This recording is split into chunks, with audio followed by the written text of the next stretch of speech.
Okay, good morning, grade 9 students. Selamat pagi anak-anakku kelas 9. How are you today? I hope you are in the good condition ya. Miss Harasmaya dan keadaan baik-baik saja. Nah, this time it's time to study English. Ini waktunya untuk belajar bahasa Inggris.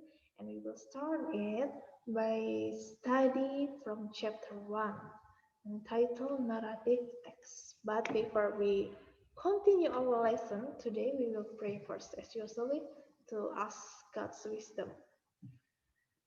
Now, close your eyes. We will pray. Dear God, Heavenly Father, thank you, Lord, for your blessing today. Now, this time we want to study English. Please be with us. Help us, Lord, so we can understand it well. Forgive us from our sin. In the name of Jesus, we pray. Amen. Nah, this time we will continue our lesson about narrative text. Nah, what is narrative text? Apa sih narrative text itu?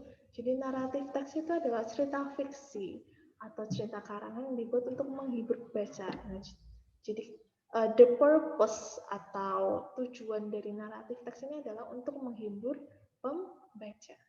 Naratif teks itu biasanya kita bisa jumpai dalam bentuk dongeng, cerita rakyat, maupun cerita fiksional lainnya. Dan naratif teks ini sendiri terdiri dari kejadian berurutan yang mengarah ke dalam suatu klimaks dan akhirnya menemukan penyelesaian. The unique structure of narrative text. Jadi ada 3 jenis strukturnya ya. Ada 3 structure dari narrative text ini. Yang pertama adalah orientation, the second one complication, and the last one resolution.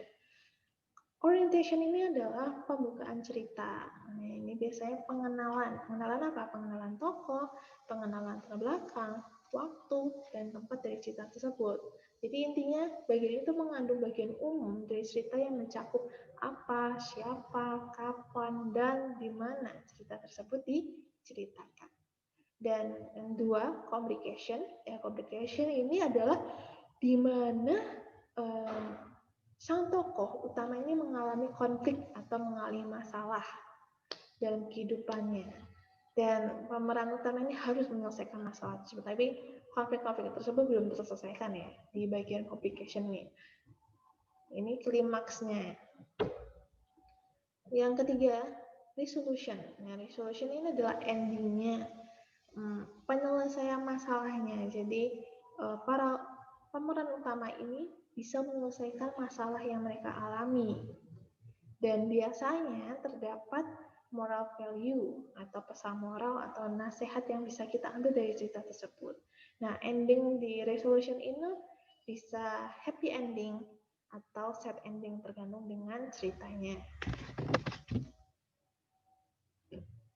Selanjutnya, ciri-ciri naratif teks. Jadi ada 5 ciri-ciri dari naratif teks ya yang harus kalian perhatikan.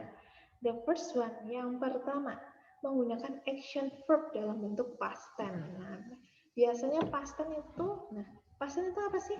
Past tense itu adalah tense yang terjadi pada masa lalu atau masa lampau.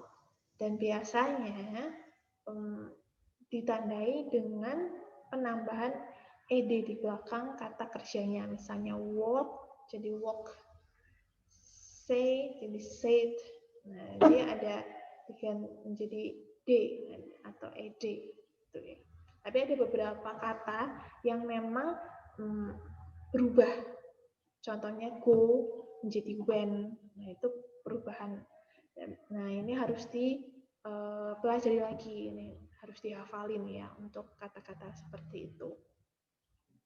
The second one, yang kedua, menggunakan nouns tertentu sebagai kata ganti orang, hewan, dan benda tertentu dan cerita, misalnya the princess, the girl, the queen, dan lain sebagainya.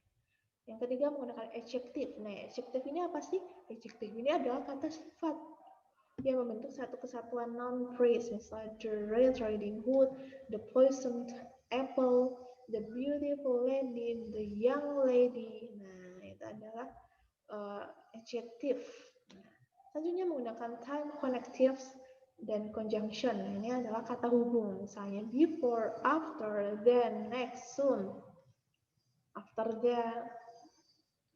Nah, dan yang terakhir menggunakan adverb atau kata keterangan. Misalnya on the sea, in the mountain, they are happily ever after. Ini dia harus diperhatikan ya dalam ketika kali membaca atau membuat dongeng. Nah, itu harus ada kelima ciri-ciri naratif teks yang tersebut, yaitu past tense, menggunakan past tense ya, masa lalu menggunakan nouns, lalu menggunakan adjective, menggunakan time connectives dan conjunction, dan yang terakhir adalah menggunakan adverb.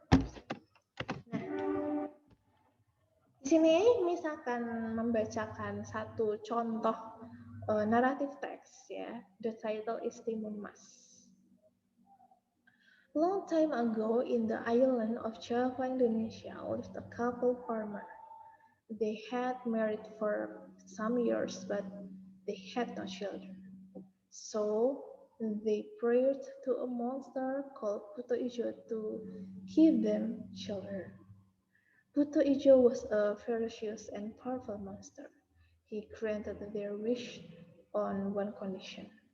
When their children had grown up, they had to sacrifice them to Buto Ijo. He liked eating fresh meat of human beings. The farmers agreed to his condition. Several months later, the wife was pregnant. She gave birth to a beautiful baby girl. They named her Timun Mas. The farmers were happy. Timun Mas was very healthy and a very smart girl. She was also very diligent. When she was a teenager, Buto Ijo came to their house. Timun Mas was frightened, so she ran away to hide. The farmers then told Buto Ijo that Timun Mas was still a child. They asked him to postpone. Buto Ijo agreed. He promised to come again. The following year, Buto Ijo came again, but again and again their parents said that Timun Mas was still a child. When the third time Buto Ijo came, their parents had prepared something for him. They gave Timun Mas several bamboo needles, seeds of cucumber, dressing, and salt. Timun, take these things. What are these things? These are your weapons. Buto Ijo will chase you. He will eat you alive. So run as fast as you can. And if he will catch you, spread this to the ground. Now go. Timun Mas was scared, so she ran as quickly as she could. When Buto Ijo arrived, she was far from home. He was very angry when he realized that his prey was left, so he ran to chase her. He had a sharp nose, so he knew what direction his prey ran. Timun Mas was just a girl when Buto Ijo was a monster, so he could easily catch her up. When he was just several steps behind, Timun Mas quickly spread the seeds of cucumber. In seconds, they turned into many kinds of cucumber. The exhausted Buto Ijo was very thirsty, so he grabbed and ate them. When Buto Ijo was busy eating cucumber, Timun Mas could run away. But soon Buto Ijo realized and started running again. When he was just several steps behind, Timun Mas threw her bamboo needles. Soon they turned into dense bamboo trees. Buto Ijo found it hard to pass. It took him some time to break the dense bamboo forest. Meanwhile, Timun Mas could run farther. Buto Ijo chased her again. When he almost caught her again and again, Timun Mas threw her dressing. This time it turned into a lake, but Buto Ijo was busy to save himself, so Timun Mas ran away. But Buto Ijo could overcome it and continued chasing her.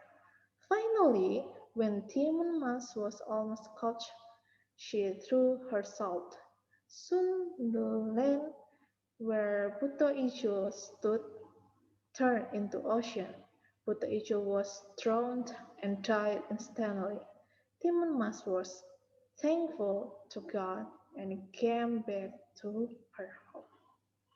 So the moral value that we get from Timun Mas story are we should not give up with all the problems of life that happens in our life, because every problem there must be a solution. And the second one, we do not feel alone because there is still God as our place to us and back. So do not forget to pray to the ruler of the universe. Jadi ini sudah membacakan Timun Mas beserta dengan pesan atau moral value yang bisa kita ambil dari cerita Timun Mas. Nah, now the assignment today, jadi tugas kita hari ini, the first one, find narrative text from internet or from book ya.